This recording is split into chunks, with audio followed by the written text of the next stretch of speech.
নমস্কার বন্ধুরা, তিন দিদির হেসেলের আরেকটা নতুন এপিসোডে আপনাদের সবাইকে স্বাগত জানাই। আশা করি সবাই ভালো আছেন। আজকে আমরা আপনাদের জন্য আবার একটা নতুন রেসিপি নিয়ে এসেছি। অবশ্যই এটা ঠিক নতুন বলা যায় না। এই পদটা কিন্তু আমি অনেক ছোটবেলায় খেয়েছি। এটা বলতে পারেন একটা পুরনো পদকে আবার নতুন করে ফিরিয়ে আনা হয়েছে। অনেক বছর পরে আমার এই খাবারটার কথা হঠাৎ মনে পড়লো, তাই ভাবলাম এটা আজকে বানানোর সাথে সাথে আপনাদের সাথেও শেয়ার করি। আজকে আমরা যেটা করব সেটা হচ্ছে আলু আর পটলের খোসা ভাজা। আগে আমি উপকরণগুলো একবার আপনাদের দেখিয়ে দিই। এখানে আলুর খোসা আর পটলের খোসা এরকম দেখুন একদম ঝিরিঝিরি করে কেটে নিয়েছি।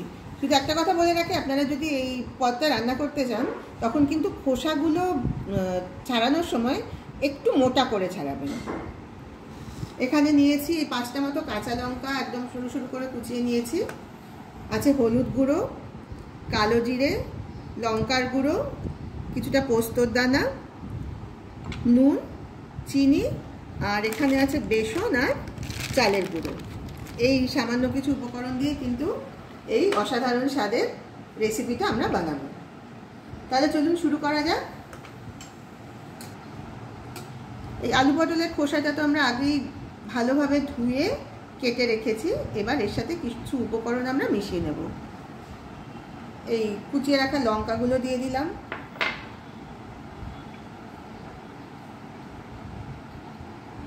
দিলাম এই চামচের এই 3 ভাগের 1 ভাগ মতো হলুদ,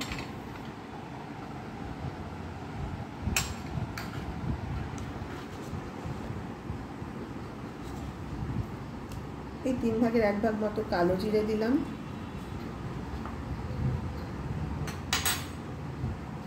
যদিও কাঁচা লঙ্কা কুচিয়ে দিয়েছি তার সঙ্গে কিছুটা শুকনো লঙ্কার গুঁড়ো দিলাম, কারণ আসলে কাঁচা লঙ্কাগুলো তেমন ঝাল নেই, সেটা মূলত গন্ধের জন্যই দিয়েছি।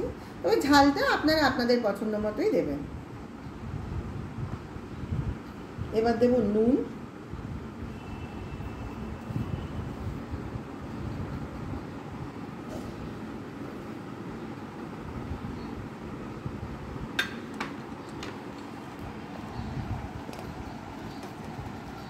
দিয়ে দিচ্ছি সামান্য চিনি।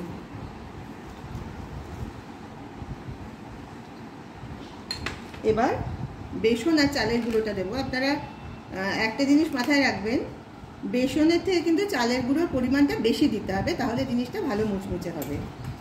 এখানে আমাদের যে পরিমাণ খোসা রয়েছে সেখানে আমরা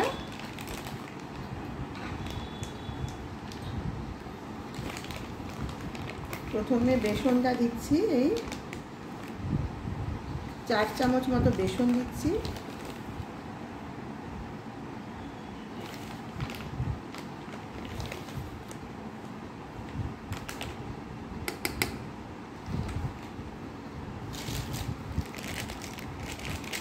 আর চালের গুঁড়োটা দেব বেসনের মোটামুটি ডাবল। এখানে আমি 4 চামচ বেসন দিয়েছি, চালের গুঁড়ো দেবো 7 থেকে 8 চামচ।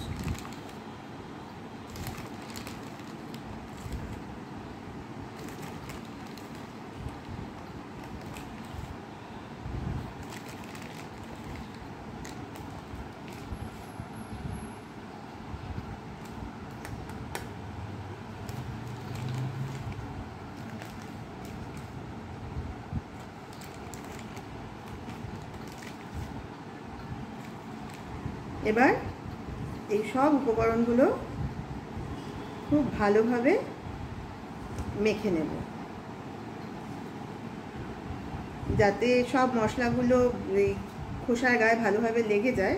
সেই জন্য সামান্য জল দেব। আপনারা খেয়াল করবেন জলটা যেন বেশি না হয়, সেটা যদি বেশি পাতলা হয়ে যায় তাহলে কিন্তু খেতে অতটা ভালো হবে না।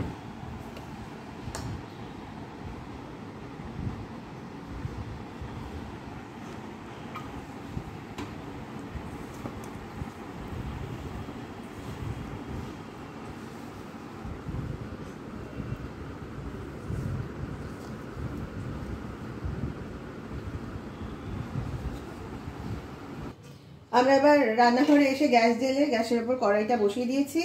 কড়াইতে দিয়ে দিয়েছি সাদা তেল। তেলটা গরমও হয়ে গেছে। এবার আমরা এই মেখে রাখা খোসাগুলো একটু একটু করে তেলের মধ্যে ছেড়ে দেব।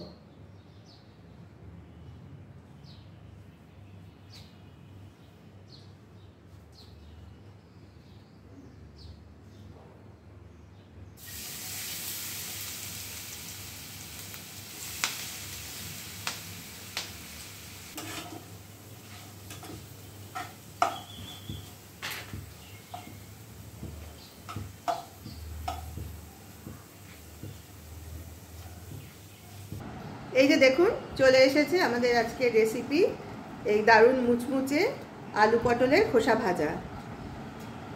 গরম গরম ভাতে ডালের সঙ্গে এটা কিন্তু দারুণ লাগবে খেতে। এমনকি শুধু শুধু যদি গরম ভাতে এটা মেখে খান সেটাও কিন্তু খেতে অসাধারণ লাগবে। তাই আপনাদের সবাইকেই বলছি, আপনারা অন্তত একবার হলেও কিন্তু বাড়িতে এই রেসিপিটা ট্রাই করে দেখবেন। আশা করি সকলের খুবই পছন্দ হবে। আর ভিডিওটা কেমন লাগলো সেটা প্লিজ অবশ্যই আমাদের কমেন্ট করে জানাবেন। আর রেসিপিটা ভালো লাগলে প্লিজ একটা লাইক দেবেন আর শেয়ার করবেন আপনাদের পরিচিত সকলের সঙ্গে। আর যারা যারা এখনও আমাদের এই তিন দিদির হেসেল চ্যানেলটা সাবস্ক্রাইব করেনি তাদের সকলের কাছে আমার অনুরোধ, প্লিজ আপনারা চ্যানেলটা সাবস্ক্রাইব করুন। আজ তাহলে এই পর্যন্তই। আবার আগামীকাল আপনাদের সঙ্গে দেখা হবে একটা নতুন রেসিপি নিয়ে। সবাই ভালো থাকবেন। নমস্কার।